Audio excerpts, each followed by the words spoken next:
Você está na sala de recuperação pós-anestésica. Recebe um paciente pós-operatório, seja lá de qual for a cirurgia. Ele tem grande risco de ter hipotermia. E aí eu pergunto, você sabe as complicações de hipotermia no pós-operatório? Então faz o seguinte, fica até o final dessa aula que eu vou te explicar tudo das principais complicações da hipotermia no pós-operatório. Ô diretor, pode soltar a vinheta, por favor?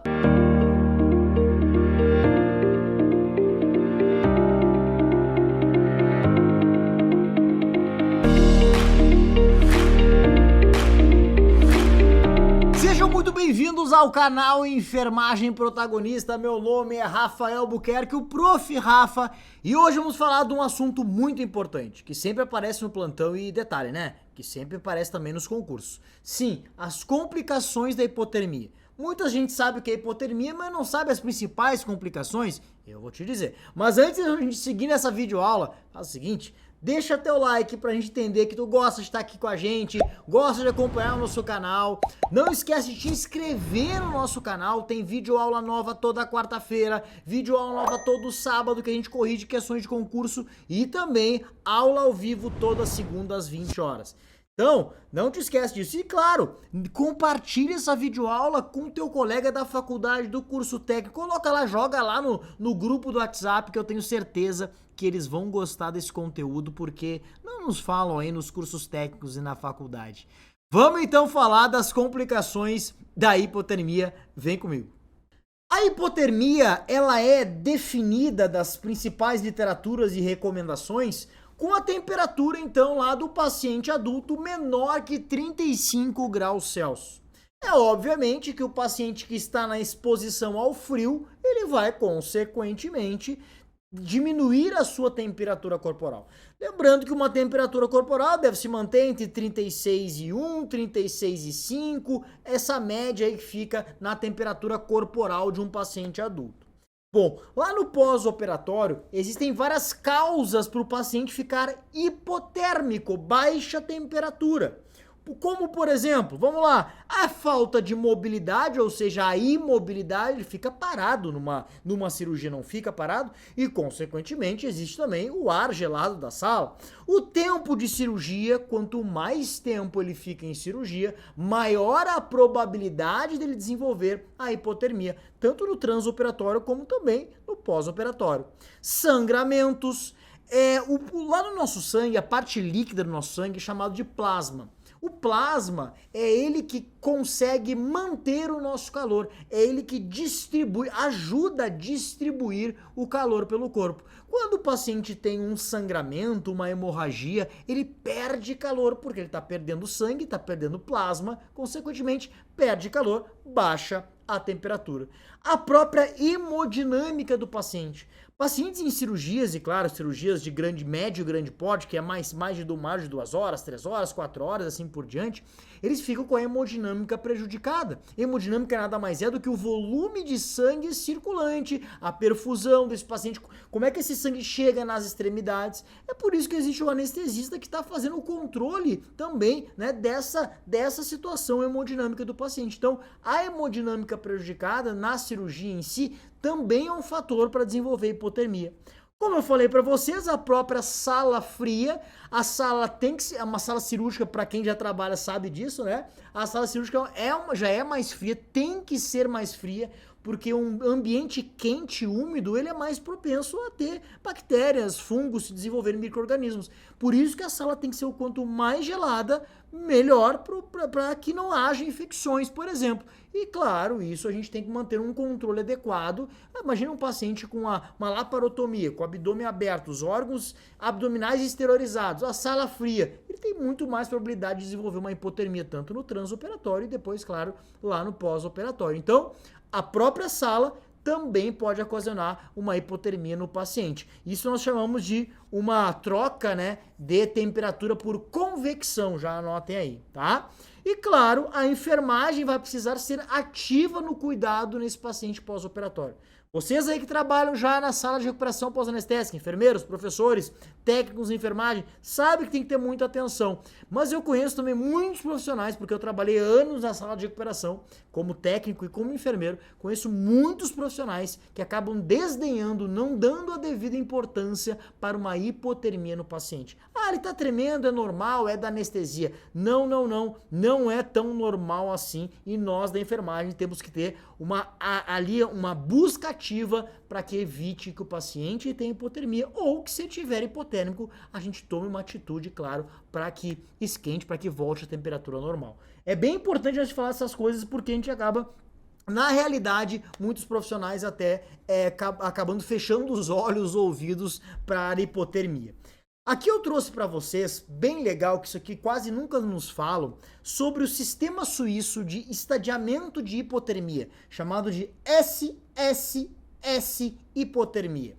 É classificado em 5 parâmetros ali: leve, que é hipotermia 1, moderado, hipotermia 2, grave, hipotermia 3, muito grave, hipotermia 4 e morte, hipotermia 5. Onde nós temos, por exemplo, para a gente dar uma ilustrada, a hipotermia leve, HT1 que a gente chama, o estado mental está normal, com calafrios, temperatura central estimada em 32 a 35 graus Celsius. Já a hipotermia de grau 2, ali a moderada, estado mental alterado, sem tremores. Vocês viram como o paciente fica hipotérmico e não apresenta tremores? Atenção.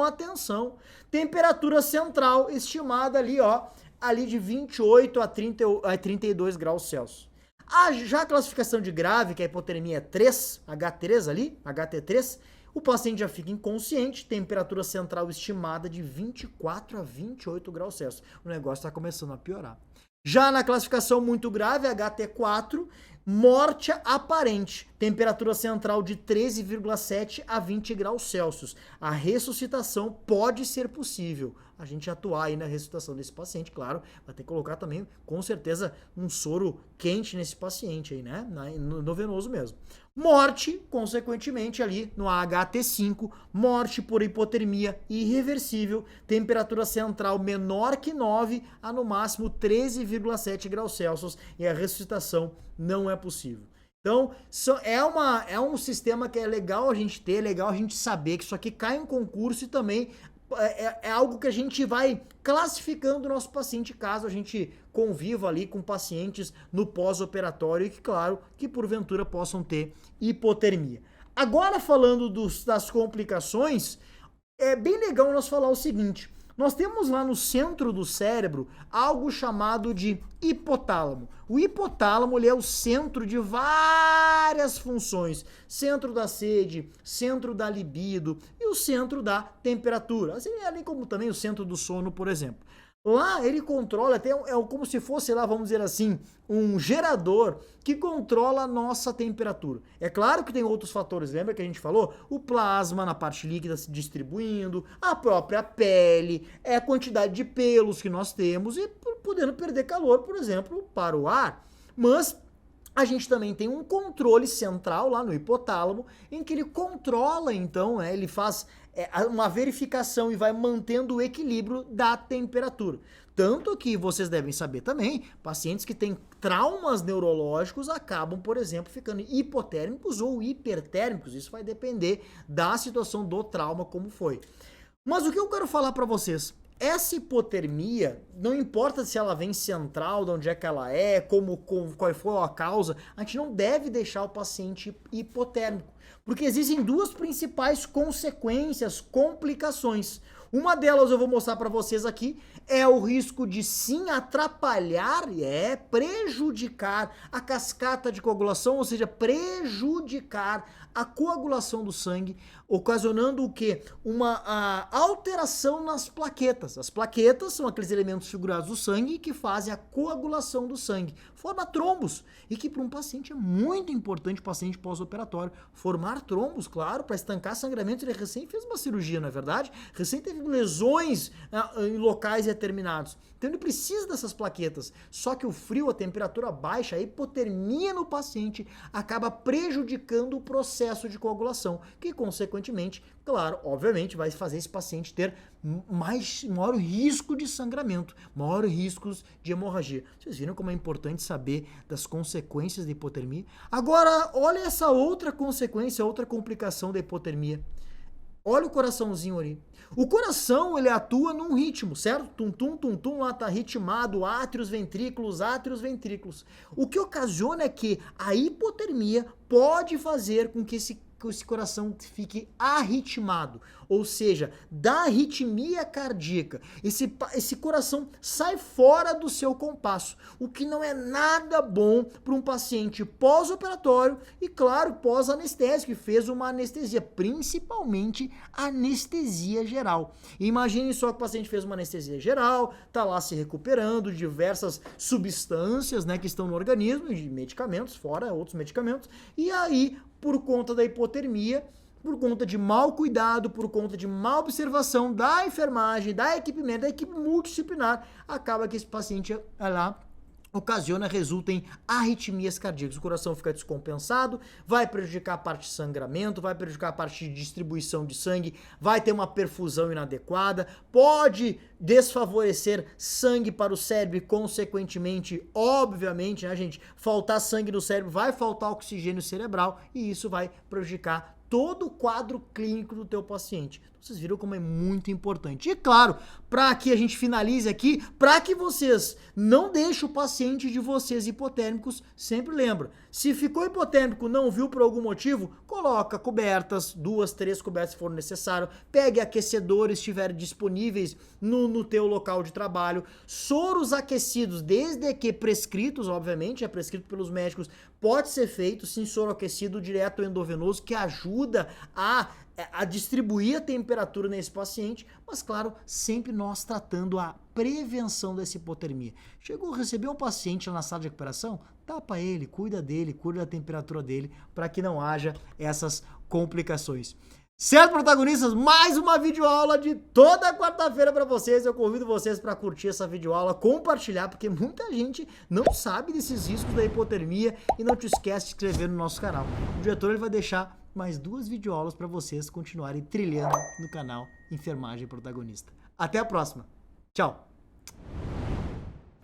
E aí, protagonista, curtiu o vídeo, gostou do vídeo? O diretor vai deixar mais 2 videoaulas para te aproveitar e continuar trilhando aqui na Enfermagem Protagonista. E eu quero te lembrar, além dos vídeos toda quarta-feira às 20 horas, temos aulas ao vivo toda segunda às 20 horas. Então não deixe de participar com a gente toda segunda às 20 horas ao vivo.